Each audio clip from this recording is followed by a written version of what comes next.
नमस्कार दोस्तों, स्वागत है आप सभी का मेरे YouTube channel Mayank study point पर। मैं हूं आपका होस्ट मयंक साव और आज का हमारा वीडियो ह्यूमन रिसोर्स मैनेजमेंट का है, जिसके अंदर आज हम लोग जानेंगे ह्यूमन रिसोर्स प्लानिंग प्रोसेस के बारे में। आज उसका कॉन्सेप्ट जानेंगे, उसका इंपॉर्टेंस जानेंगे और उसका ऑब्जेक्टिव्स जानेंगे। तो चलिए वीडियो में आगे बढ़ते हैं। और वीडियो में आगे बढ़ने से पहले अगर आप सभी ने मेरे चैनल को अभी तक सब्सक्राइब नहीं किया है तो जल्दी इस चैनल को कर दिए सब्सक्राइब और प्रेस कर दिए बेल आइकन को भी, ताकि आपको हमारे आने वाले हर वीडियो का नोटिफिकेशन तुरंत मिले और आप उसे मिस ना कर सके। तो बढ़ते हैं आज का हमारे टॉपिक की तरफ। तो चलिए आज कुछ नया सीख लेते हैं।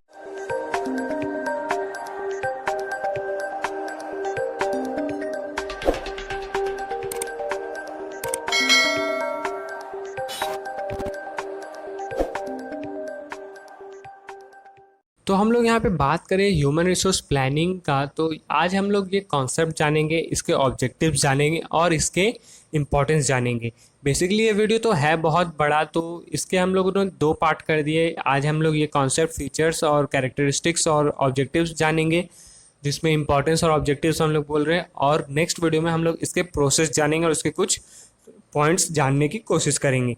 तो इसलिए मैंने इसे छोटा बनाने का कोशिश किया है कि छोटा ये वीडियो बनेगा।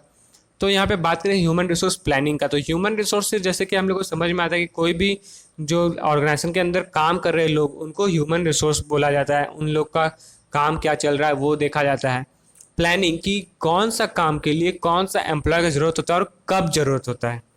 बेसिकली जैसे कि हम लोग बात करें कि आप किसी कंपनी में साबुन बना रहे हो या फिर मोबाइल फ़ोन बनाने वाले हो, तो आप उस मोबाइल फ़ोन के लिए आप अपना पहले सॉफ्टवेयर देखोगे, कौन सा सॉफ्टवेयर का ज़रूरत है, कौन से प्रोडक्शन का ज़रूरत है, क्या रॉ मटेरियल्स चाहिए, क्या कौन कौन से एम्प्लॉयज़ चाहिए, किस तरह के एम्प्लॉयज़ चाहिए, वो आप जानने की कोशिश करोगे। फिर उनको लाओगे, फिर उनके बाद उसे बनाओगे। ऐसा तो नहीं कि आप अपना कंपनी में 2 साल बाद किसी फ़ोन को बनाओगे, लेकिन आप उसका एम्प्लॉयमेंट, उसका रॉ मटेरियल्स अभी खरीद के ले आए हो। तो ये तो वेस्ट ऑफ मनी है कि अभी तो उनका कोई काम ही नहीं है, तो वो तो घर में भी बैठे हुए, यहाँ पे भी आके बैठे हैं, कोई काम नहीं कर रहे, कुछ काम नहीं हो रहा है, मैन पावर भी नहीं है, तो आपका यहाँ पे पैसा वर्थ जा रहा है, आपका पैसा बर्बाद हो रहा है। तो यहाँ पे वही होता है, दोनों को बैलेंस करके और दोनों को मेंटेन करके चलना पड़ता है। और यही प्लान होता है कि आपको फ्यूचर में कितने एम्प्लॉयज़ का जरूरत है, कितने मैन पावर का जरूरत है किसी भी प्रोडक्ट को प्रोडक्शन करने में। तो human resource planning is a continuous process of systematic planning ahead to achieve optimum use of organization most valuable asset quality employees। तो ह्यूमन रिसोर्स प्लानिंग जो है वो एक सिस्टमेटिक प्लान है, जिनका एक ही टारगेट होता है कि वो ऑर्गेनाइजेशन का जो गोल है वो ऑप्टिमम तरीके से अचीव कर पाए। और उनका सबसे वैल्यूएबल एसेट होता है क्वालिटीज़ एम्प्लॉय की। एम्प्लॉय के अंदर क्वालिटीज़ होना चाहिए, उनका एटीट्यूड, उनका इंटरेस्ट, उनका उनका वैल्यू, उनका मैन पावर, उनका स्किल, उनका नॉलेज, ये जरूरी होता है किसी भी ऑर्गेनाइजेशन के अंदर, ताकि उनका जो ऑर्गेनाइजेशन है वो अच्छा से ग्रो कर सके। Human resource planning ensures the best fit between employees and jobs while avoiding manpower shortage और surplus। तो यहाँ पे ह्यूमन रिसोर्स प्लानिंग बस एक ही चीज़ को फिट रखता है, बेस्ट इंश्योर रखता है कि जब जिस एम्प्लॉय की ज़रूरत हो तो उस टाइम पे उनका जॉब रहे। ऐसा नहीं है कि मतलब अभी जैसे कि मैंने आपको बताया कि यह फ़ोन 2 साल बाद बनेगा, लेकिन आप एम्प्लॉयज़ अभी से ही रख ले रहे हो, तो आपका वेस्ट ऑफ मनी हो रहा है। तो यहाँ पे वही होता है कि जब आपका कोई काम का ज़रूरत पड़े तभी आप एम्प्लॉयज़ को रखो, जिससे आपका जो मैन पावर है वो शॉर्टेज भी रहेगा और सरप्लस भी रहेगा, मेंटेन भी रहेगा। तो ये तो था कॉन्सेप्ट। अब हम लोग बात करें ऑब्जेक्टिव्स की। तो objectives of human resource planning क्या है? तो the major objectives of human resource planning ensure optimum uses of human resource planning in an organisation.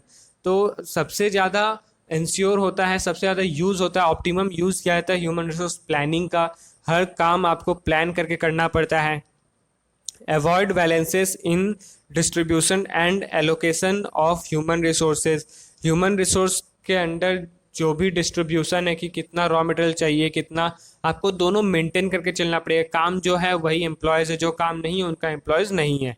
Assess of forecast future skill requirements of the organisation overall objectives. यहाँ पे organisation का overall objectives क्या होता है कि उनका एक ही requirement होता है कि उनको एक अच्छा स्किल चाहिए, उनको एक फोरकास्ट यानी कि फ्यूचर में अच्छा काम आने वाला ऐसे स्किल्स के ज़रूरत होते हैं, ऐसे एम्प्लॉयज़ को ज़रूरत होते हैं जो फ्यूचर में उनके काम आएंगे। Provide control measure to ensure availability of necessary resources when required. Provide control की उन एम्प्लॉयज़ को, उन रिसोर्सेज को एक कंट्रोल प्रोवाइड किया जाए ताकि वो अपने काम को जो है अच्छे तरीके से कर सके। उनका जो रिसोर्सेज है उनका वो रिक्वायरमेंट होता है।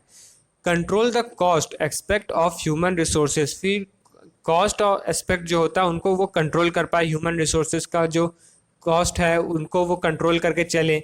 Formulate transfer and promotion policy of the organisation, फिर ऑर्गेनाइजेशन के अंदर जो पॉलिसीज होते हैं ट्रांसफ़र और प्रमोशन के, उन्हें फॉर्मुलेट करके, उन्हें कैलकुलेट करके चलाया जाए।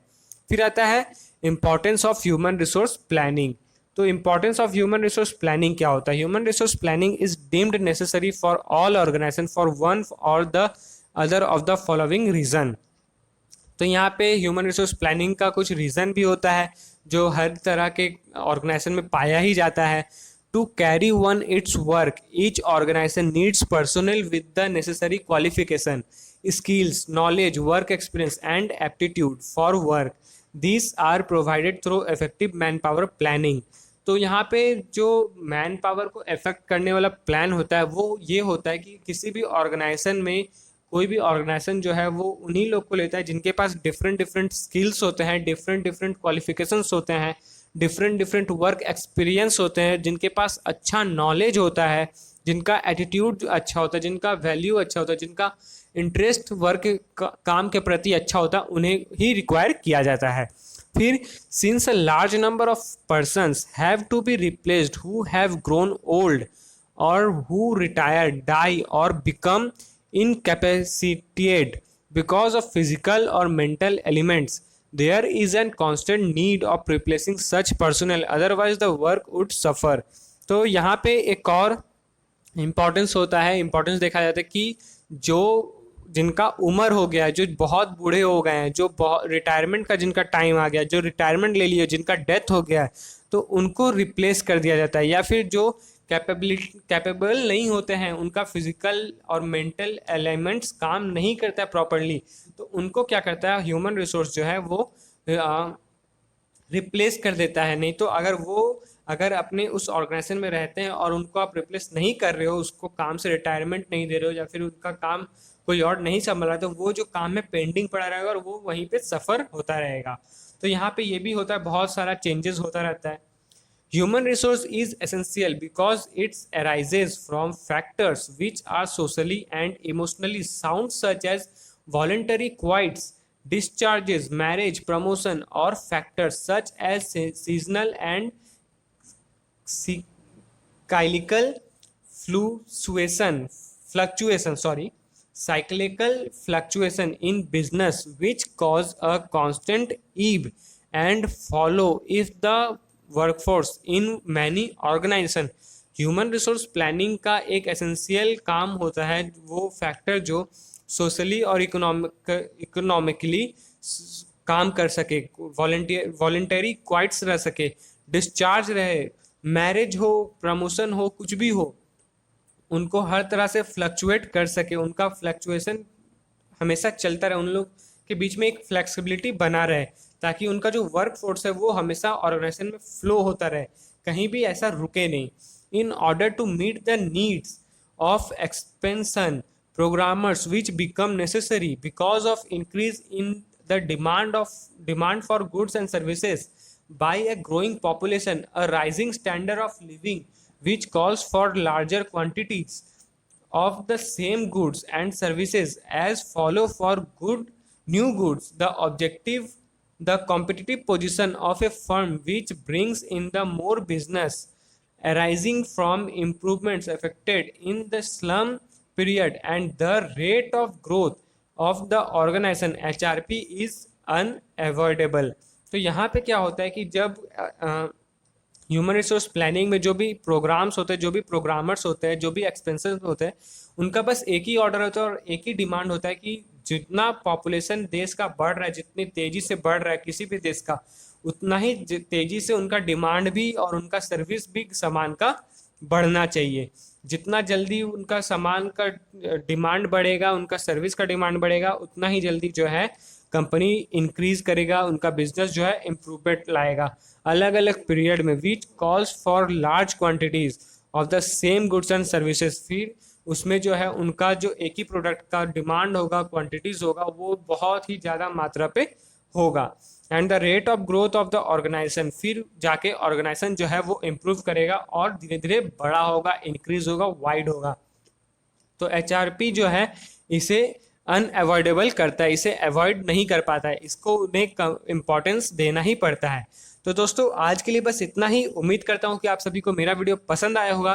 तो जाते जाते वीडियो को लाइक करें और अगर आप चैनल पर न्यू है तो चैनल को सब्सक्राइब करें और प्रेस करें बेल आइकन को भी, ताकि आपको हमारे आने वाले हर वीडियो का नोटिफिकेशन तुरंत मिले और आप उसे मिस ना कर सकें। तो मिलकर हमारे अगले वीडियो पे, तब तक के लिए जुड़े रहें माइंड स्टडी पॉइंट के साथ। वीडियो को पूरा देखने के लिए आपका बहुत बहुत शुक्रिया।